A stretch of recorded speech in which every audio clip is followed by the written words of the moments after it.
Hello, welcome back. I hope you guys are having a great day so far. So I am back with part 2 of my mini series where I'm going through my 2023 planner inserts and sharing how I use them and my routine for updating each of the inserts that I'm using. So last week we talked about my quarterly planning, and this week we're going to talk about monthly planning. So I'm going to share the inserts that I use and just kind of briefly show you how I use them to stay organized. So the inserts that I'm using for my monthly overviews this year are similar to the inserts I've always used. These are monthly overview inserts from Infinite Lotus. And what I love about these is that they are back-to-back monthlies. So some monthlies have notes on the back or other sections, but these are just back-to-back monthlies, and I really like this layout. So the very top has a dated monthly calendar, and then the bottom of the insert has a this month lined important date section.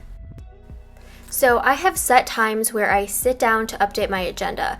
I do it quarterly, monthly, weekly, and daily, and my planning sessions last different amounts of time. Usually my monthly planning is pretty quick. I'm just updating my monthly calendar with any important dates that are from my quarterly section. So I flip back to my quarterly section, I reference any dates that are coming up, and if they're still relevant, I will go ahead and add them to my monthly calendar.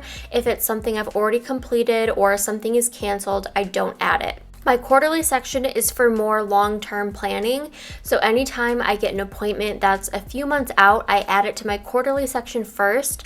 I don't add things straight into my monthly section if it's a few months out because things get canceled or rescheduled, so I just want to make sure I'm not writing down things in my monthly spreads that are going to get canceled and crossed out later. If you're planning a vacation, you have to purchase plane tickets, you have to pack, you have to ask off of work and take days off of work. And if you go and add all of those directly to your monthly plans and something happens where your trip is canceled or it's rescheduled or the weather's bad or something happens, then all of that pre-planning has to be crossed out.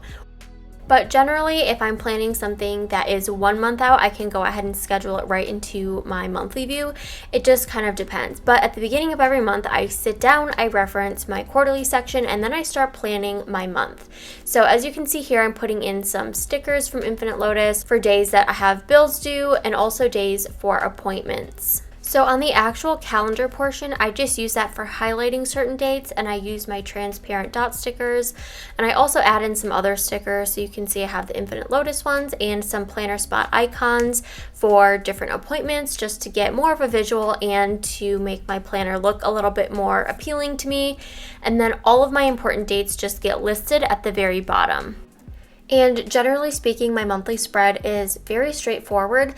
It's essentially just a quick reference for monthly dates. If I really want to start planning out a project, that goes in my weekly section, and then I break it down into daily pieces in my daily section. So most of my planning is either long-term or short-term. That's kind of how I classify things in my mind.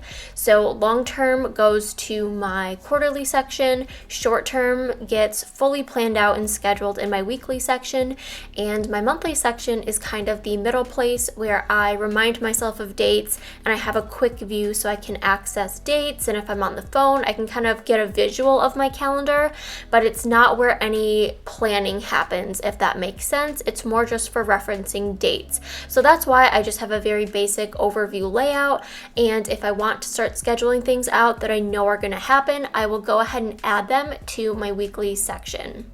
So here I'm just adding in a reservation that we have for next week for Valentine's Day.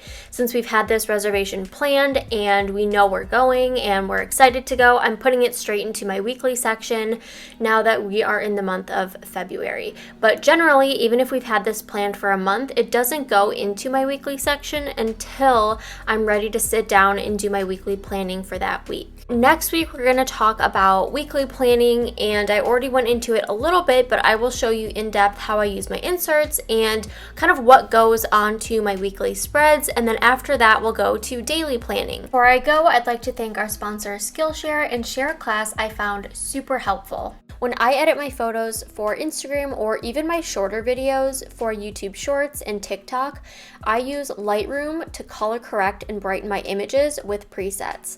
I found a class on Skillshare that'll teach you everything you need to know about photo editing like a pro called Adobe Lightroom Essentials course by Daniel Scott, who is an Adobe certified trainer. This class has 88 video lessons and he teaches you step by step how to master Adobe Lightroom. I've been using Lightroom for a few years now and I'm not an expert by any means, but it's fairly easy to navigate when you learn the basics.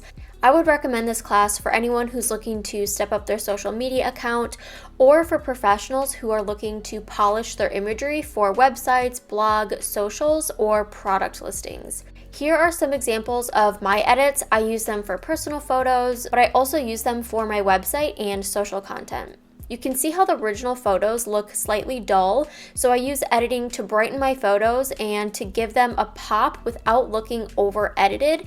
It just brightens them and makes the lighting more crisp and clear. I love exploring Skillshare. There's a class for just about anything. There's business tools, self-improvement, and technical skills that you can apply to your profession. And the best part is there are no ads, and the first 1,000 people to join using the link below will get a free 1-month trial, so you can start exploring today with no interruptions. So I hope this is helpful to see how these inserts can be used, what exactly goes on them, and kind of the thought process behind using all of these different yearly inserts together. So let me know if you have any questions. Thank you guys so much for watching, and I will see you next time. Bye!